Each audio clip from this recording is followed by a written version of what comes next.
안녕하세요. 의사 남편 만났다고 제가 무슨 인생 대역전이라도 한 것처럼 생각하던 시댁에 한방 속 시원하게 날려주고 이혼해버렸습니다. 남편은 저보다 3살 연하예요. 제가 남편보다 나이가 많다는 사실부터 시댁에서 마음에 안 들어 했어요. 의사가 명예도 있고 돈도 잘 버는 직업이라는 건 인정합니다만 솔직히 저희 집이 그런 거 생각할 만큼 형편이 어려운 집이 아니거든요. 서울은 아니지만 저희 부모님이 경기도 쪽에 알짜배기 건물을 몇 개나 가지고 계세요. 저는 딱히 직업은 없지만 부모님 대신 건물 관리하고 하면서 부모님께 월급 받아 생활하고 있고요. 남편을 처음 만난 그날도 평소처럼 부모님 건물 중 하나에 들어온 임대문의 때문에 밖에서 일을 보고 있던 차였어요. 건물을 둘러보고 나오다가 발을 접질르는 바람에 급한 대로 근처에 있던 정형외과에 다녀오게 되었는데 때마침 그쪽이 남편이 일하고 있던 병원이었습니다. 제가 저희 집에 돈이 많다는 티를 낸 적도 없고 남편 또한 자기가 의사라고 잘난 척하거나 그러지 않았어요. 나이 차는 3살이나 났지만 저희는 서로가 서로에게 깊게 끌리게 되었죠.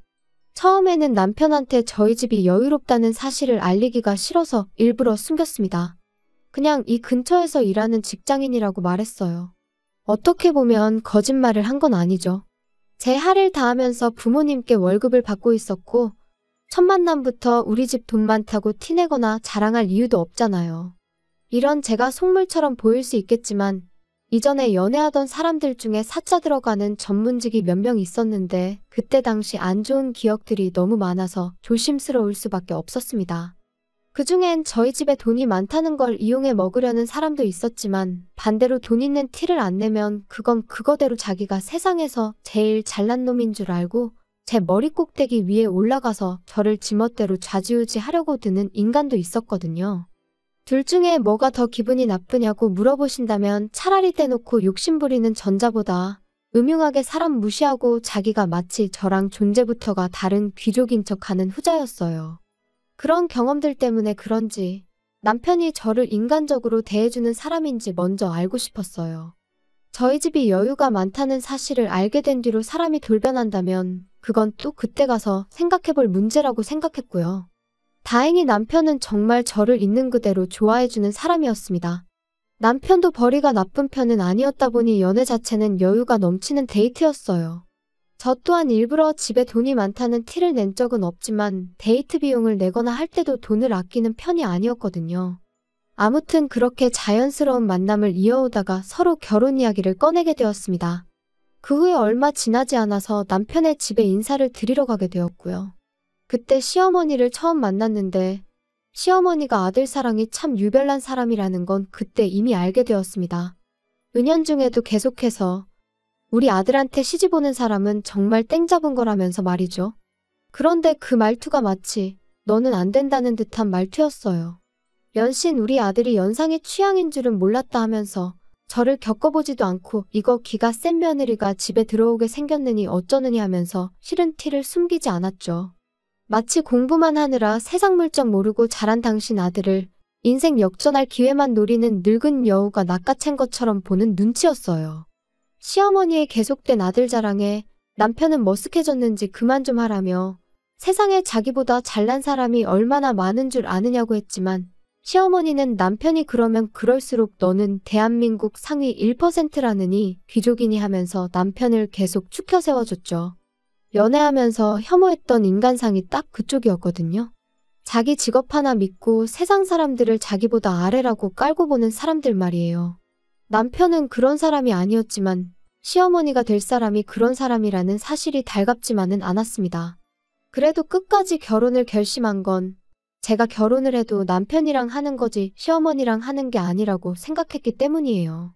남편은 자리에서도 자기를 한껏 낮추며 겸손한 모습을 보여주었으니까요. 거기에 그날 인사를 드리고 난 뒤 어머니는 자기가 꼭 책임지고 마음을 돌려놓겠다고 이야기를 했으니 아들 말이라면 껌뻑 죽는 사람인데 남편이 중간에서 역할만 잘해준다면 아무 문제 없겠다 싶었죠. 그렇게 3개월 정도 쭉 연애를 이어오고 있는데 기어이 결혼 허락을 받아왔어요. 사실 제 나이가 이미 30대 중반을 바라보고 있는 가운데 솔직히 연애는 몰라도 결혼 욕심은 크게 없는 상황이었죠. 그렇다고 당시 남편이 저나 저희 집 재력을 정확하게 파악을 하고 있지 않은 가운데 부모님 반대에도 불구하고 끝내 결혼 허락을 받아온 모습이 한편으로는 감동적이었고, 이 사람이라면 결혼해도 평생 행복할 수 있겠다는 확신까지 주었습니다. 그렇게 저도 결혼 준비를 시작했고요. 그 후에 바로 남편이 저희 집에 인사를 드리러 가게 되었는데, 그때 처음 저희 부모님이 건물 몇 개를 가지고 계신다는 사실도 말해줬죠. 그 후에 상견례를 하기 전 시어머니를 다시 만날 기회가 있었습니다. 직접적인 말은 꺼내지 않았지만 그 자리에서만 몇 번이고 결혼하면 아내가 남편 뒷바라지를 잘해줘야 되는 거라는 이야기를 하셨죠. 나이가 많다고 아들 기죽이고 그러면 안 된다는 식으로도 이야기를 했는데, 저는 그런 말들이 전부 결혼을 허락해줬으니 말 그대로 아들 기죽이지 말라고 꺼낸 이야기인 줄로만 알았어요. 상견례 자리에서 꺼낼 말들의 밑밥이었다는 건 생각도 못했죠. 상견례 자리에서 시어머니는 또 다시 한번 의사아들 자랑을 시작했어요. 이미 저희 집이 금전적으로 부족함이 전혀 없는 상황이란 걸 알고 있었을 텐데도 불구하고 의사 사위 얻는 걸 아주 땡 잡은 줄 알라는 식으로 나오셨죠. 의사 사위라는 게 돈만 있다고 해서 얻을 수 있는 게 아니라는 식으로 말이에요. 남편은 아주 질색을 하면서 시어머니가 아무 말도 못하게 막으려고 노력했지만 이미 터진 시어머니의 입을 멈출 수 있는 사람은 없었죠. 사람이 돈만 있다고 되는 게 아니라고, 결국엔 명예가 있어야 그 돈도 가치가 있고 빛나는 법이라며 집안에 의사 식구가 들어오는 걸 대박 잡은 거나 마찬가지라고 계속 열변을 토하셨어요. 저희 부모님이 그런 말에 눈 하나 꿈쩍하실 분들이 아니었는데 시어머니가 심기를 거슬리는 말을 기어이 먼저 꺼내더군요. 예비사돈이 건물을 몇 개나 가지고 있다고 들었는데 이참에 사위한테 병원 하나 차려주면 어떻겠냐고 하더군요. 의사아들 키워낸 값이면 못해도 예단으로 한 5억 정도는 해오셔야 할 텐데 병원 하나 차려주면 예단 문제로 길게 말을 하지 않겠다고 하는 겁니다. 상견례 자리에서 금전적인 이야기부터 꺼내는 건 안 좋은 것 같다고 저희 부모님께서 말을 먼저 자르셨고, 그런 이야기는 추후에 애들 결혼 준비하는 거 보고 다시 나누자고 잘 이야기를 하셨어요. 하지만 저희 부모님은 기분이 몹시나 상한 눈치였습니다. 의사 그까짓 게 뭐가 대수라고 저렇게 유세를 떠냐고, 결혼을 엎어버리는 게 맞는 거 아니냐는 심한 말도 하셨어요. 당시 저는 남편이 정말 좋은 사람이라고 생각했어요. 의사라는 직업이나 그런 걸 떠나서 그냥 저라는 사람 그 자체를 좋아해준 사람이었으니 그 만남이 마치 세기의 만남이라도 된 것 마냥 생각해서 파혼은 하기 싫다고 했죠. 결국 부모님을 설득해 결혼을 진행하기로 했어요. 시어머니가 요구한 개업은 어떻게 절충해서 부모님이 알짜배기 상가건물 공실 하나를 권리금이나 계약금, 세도 향후 3년 동안은 받지 않기로 해서 병원 자리만 해줬습니다. 인테리어도 어느 정도는 도와주셨으니 거의 차려주신 거나 마찬가지였죠. 병원에 필요한 장비나 그런 것들은 전부 남편이 남편 집에서 알아서 해오는 걸로 했어요. 그도 그럴게 그거 외에는 남편이 결혼 비용을 아무것도 할 필요가 없었거든요. 집에 자동차부터 혼수, 집에서 쓸 국그릇 하나까지 전부 다 저희 집에서 해가기로 했거든요. 들어간 돈만 따지고 보면 시댁 쪽도 병원에 들어갈 기자재들 사느라 지출이 컸겠지만 비교조차 할 수 없을 만큼 저희 집에서 큰 돈을 해간 거나 마찬가지였죠. 그러니 돈에 환장한 시어머니와도 아무런 문제 없이 그렇게 결혼을 진행하기로 이야기를 끝낼 수 있던 거였고요. 결혼하고 알게 된 건 병원 일이라는 게 제가 생각했던 것보다 많이 바쁘다는 거였어요. 월급 받고 일할 때랑은 또 다른 것 같더라고요. 의사가 돈을 잘 번다고는 하지만 쉽게 번다는 생각은 들지 않더라고요. 야간 진료에 주말에도 오전 진료까지 해야 하니 집에서 같이 쉴 시간도 많이 없었어요. 그러다 언젠가 남편이 같이 보낼 시간이 너무 없다는 식으로 저한테 아쉬운 척 말을 꺼내왔습니다. 그러면서 자기가 했던 것처럼 월급 받고 일할 페이닥터 한 명을 구하고 싶다는 이야기를 또 꺼내왔어요. 마침 자기 대학교 후배 중에 한 명이 자기 아는 후배 일할 자리가 없냐고 연락을 해왔다더라고요. 병원 운영은 당신이 하는 건데 당신이 알아서 하는 거지 왜 그걸 나한테 허락을 받느냐고. 하고 싶은 대로 하라고 했어요. 남편은 쭈뼛거리면서 당장 환자 수 생각해보면 월급까지 주기엔 적자가 나는 상황이라고 설명을 하더라고요. 끈덕지게 물고 늘어지는 게 그래도 의사가 한 명 더 있으면 환자도 더 받을 수 있고 쉬는 날도 늘어나서 장기적으로 보면 분명히 이득이라고 설명을 하는데 계속 이야기 들어보니 당분간 적자가 나는 부분을 제 돈으로 메꿔달라고 부탁하는 것처럼 보였습니다. 그걸 알게 되니 영 아니었어요. 개인 시간이 생겨서 부부끼리 시간을 보내게 되는 건 물론 장점이긴 하지만 월급 받을 때랑 다르게 이제는 자기 이름 걸고 개원까지 했는데 당장 일 시작한 지 얼마나 됐다고 벌써부터 꾀를 부리는 건가 싶었거든요. 적어도 사람을 구해 쓴다면 그건 병원벌이가 사람 월급 주고도 남을 만큼은 벌고 난 이후에 말을 꺼내는 게 순서 아니겠나요? 각자 벌이는 생활비 제외하고 알아서 관리하기로 했는데 저희가 뭐 생활비로 한 달에 몇백씩 쓰는 것도 아니고 환자도 아예 없는 게 아닌데 왜 돈이 모자란다는 소리를 하는 건가 싶었어요. 그러다 알게 된 사실인데 알고 보니 병원 장비랑 그런 걸 시댁돈으로 한 게 아니라 남편이 자기 이름으로 대출을 받아다가 마련했다는 사실을 알게 되었어요. 그러니 돈이 모자랄 수밖에요. 다른 것보다 남편이 저에게 거짓말을 했다는 사실이 믿기지가 않더군요. 그래도 최대한 좋게 해결해 보려고 했어요. 일단 남편 대출부터 해결해 주자는 생각이었습니다. 물론 그냥은 해줄 이유가 전혀 없었죠. 여기서 해결을 해준다는 건 돈을 대신 내주겠다는 게 아니고 은행 대신 돈을 빌려주겠다는 소리였어요. 그래도 은행에 비싼 이자를 내는 것보다야 남편 입장에서는 100배 1000배 좋은 조건이었을 테죠. 그리고 그렇게 한다면 남편도 대출로 나가는 부담이 적어지니 페이닥터 한 명 구해서 조금 탄력적인 스케줄로 일을 할 수 있었을 거예요. 그렇게 되면 남편이 말하던 대로 저와 함께 보내는 시간도 생기게 되는 거니 부부 사이인 저희 입장에서는 더할 나위 없이 좋은 이야기였을 거예요. 남편도 저한테 고맙다고 이야기까지 했고요. 그런데 남편이 저희 집에 차용증을 작성했다는 사실을 알게 된 시어머니한테서 연락을 받게 되었습니다. 이미 저한테 전화가 왔을 때부터 목소리만 들어도 기분이 안 좋다는 걸 알 수 있었어요. 대번에 저한테 어떻게 남편한테 차용증을 작성시킬 수 있냐고 저를 두고 돈에 미친 독한 년이라고 하더라고요. 재주는 곰이 부리고 돈은 떼놈이 번다더니 의사 아들이 죽어라고 번 돈을 차용증까지 써가며 받아가고 싶냐고 돈으로 지금 내 아들을 손바닥 위에 놓고 부려먹으려는 속셈이냐길래 아드님한테 자초지종을 제대로 들으시긴 한 거냐고 되물었어요. 기분 나쁘게 생각하실 거 전혀 없다고요. 상견례 당시에 이야기된 것과 다른 상황인데 제가 남편 얼굴 봐서 그냥 넘어가신 건 알고 계시지 않느냐 되물었죠. 정 이런 상황이 마음에 안 드신다면 돈 이야기는 없던 걸로 하겠다고 애초에 처음 이야기되었던 대로 어머님이 남편 대출금을 해결해 주시면 되는 거 아니냐고요. 어머님 돈으로 해주시면 차용증도 안 써도 되는 거 아니냐고 했더니 아무 말도 대답 못하고 가만히 있더라고요.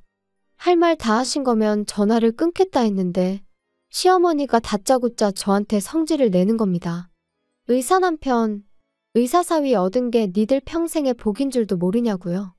병원이 있는 건물은 공실도 잘 나지 않는 거 모르냐며 우리 아들 하나가 니네 집 건물 가치를 얼마나 올려놓은 줄 아냐며 열을 올리더라고요. 병원 들어오면서 상가 계약하신 분들이 좋아한 건 사실이긴 한데 그렇다고 해서 남편 병원이 없다고 저희가 힘든 상황도 아니었거든요. 뭘 알고 떠드시라는 말이 목 끝까지 차올랐지만 시어머니니까 그렇게까진 하지 않고 그냥 무시해버렸어요. 저도 어머님이랑 사이나 빠지면서까지 남편을 도와주고 싶은 생각은 없으니 차용증권에 대해서는 제가 알아서 남편과 상의해보겠다고요. 남편이 싫다고 하면 그냥 은행빚 유지하면서 남편이 주 6일이고 낮밤 가리지 않고 쉬는 날도 없이 사람 구할 만큼 여력이 생길 때까지 혼자 개고생하면 되는 거 아니겠냐 하고 전화 끊어버렸어요. 그날 저녁 남편이 시어머니랑 통화라도 한 건지 집에 오자마자 저한테 사과부터 하더라고요. 어머니한테는 자기가 잘 설명할 테니 저보고 기분 풀라고 저를 달래주길래 나를 달랠 생각 하지 말고 어머님하고나 이야기하라 그랬어요. 남편은 제 앞에서 떳떳하게 전화하면 될 걸 가지고 괜히 제 눈치를 보면서 서재로 쓰고 있던 방으로 가서 문까지 닫아놓고 전화를 하더군요. 무슨 작당 모의를 하려나 싶었어요. 집안일을 하나도 안 하는 남편이었다 보니 베란다에만 가도 방 안에서 나는 소리가 들린다는 사실을 알 리가 없었죠. 통화 내용을 엿듣는 게 떳떳한 일은 아닌 건 알지만 이 상황을 제대로 해명 안 해서 괜히 그걸로 시어머니랑 저 사이에 또 다른 마찰이 생길 수 있으니 똑바로 이야기하는지 들으려고 했었을 뿐인데 전화 내용을 들어보니 어이가 없더군요. 처음엔 제대로 이야기를 하는 줄 알았어요. 대놓고 시어머니한테 내가 알아서 잘하고 있는데 왜 나서서 초를 치냐며 그러지 말라고 주의를 주더라고요. 그런데 이어서 나온 이야기에 정말 온몸에 소름이 다 돋았습니다. 일단 이렇게 해서 장인 장모한테 신뢰 좀 쌓아놓고 병원 건물 명의부터 집 명의까지 싹 다 내 명의로 돌리든 공동 명의로 돌려놓아야지 이혼하면 뭐라도 우리 손에 떨어진다며 갈 길이 9만리인데 왜 이렇게 성급하시냐며 짜증을 내더라고요. 생활비도 300씩 보내드리고 있지 않냐고 그 돈이면 월급 받을 때 드리던 것보다 배는 더 보내는 건데 일단 그걸로 만족하고 계시라는데 남편이 돈에 항상 허덕이는 게 대출 때문에만은 아니었다는 사실까지 알게 되었습니다. 통화 마치고 온 남편은 뻔뻔하게 저한테 어머니랑 자리하기했고 다시는 같은 일로 저한테 연락하는 일이 없을 거라고 얼굴에 철판을 깔더군요. 당장이라도 폭발할 것 같은데 아무것도 모르는 척하고 있는 게 정말이지 너무 힘들었습니다. 작정하고 처가재산 노리는 게 저는 드라마에서나 있는 일인 줄 알았는데 바로 저한테 일어나고 있었으니 말이에요. 당장 제가 어떻게 할 수 있는 일이 없어서 다음 날까지 아무 일도 없는 척 가만히 있다가 친정부모님께 찾아갔습니다.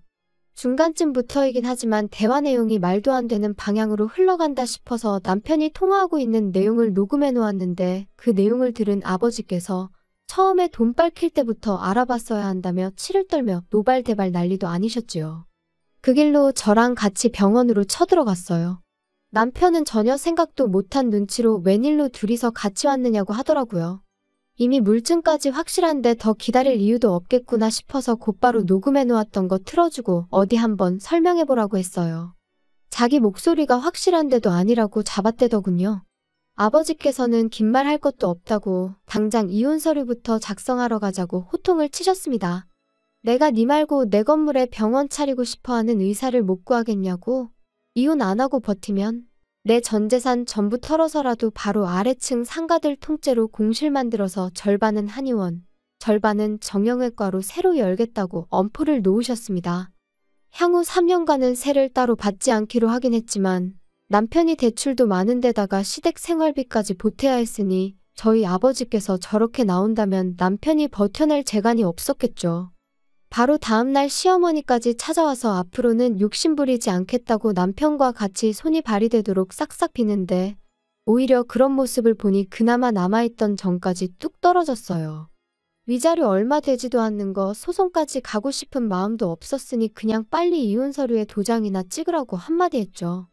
남편은 장비랑 기타 집기들 다 빚내서 산 건데 이건 어떻게 하냐며 비굴하게 나오길래 당신 어머님 말 맞다나 병원 들어오길 기다리는 건물들이 줄을 선다고 하지 않았느냐고.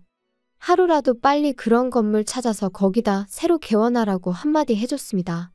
결국 두 사람은 용서도 받지 못하고 내쫓기듯 나가야 했어요. 시어머니는 다리에 힘이 풀린 건지 병원 밖을 나서는데 몇 번을 주저앉았다 일어섰다 하더군요. 결국 1년도 채 안 되는 결혼 생활을 마치고 이혼을 하게 되었습니다. 제대로 복수를 해줘서 속이 시원하긴 했지만 결국 사람 보는 눈이 부족했던 저 때문에 이 사달이 일어나게 되었으니 한편으로는 씁쓸하기도 하네요. 남편이 저희 집 재력을 진작에 눈치채고 있었다고까지는 생각하지 않으려고 해요. 지나간 과거에 얽매이는 것보단 앞으로 제가 어떻게 하느냐가 더 중요하다고 생각하니까요. 부도 좋고 명예도 좋지만 사람의 귀천을 따지는 족속들하고는 두 번 다시 상종하기 싫네요.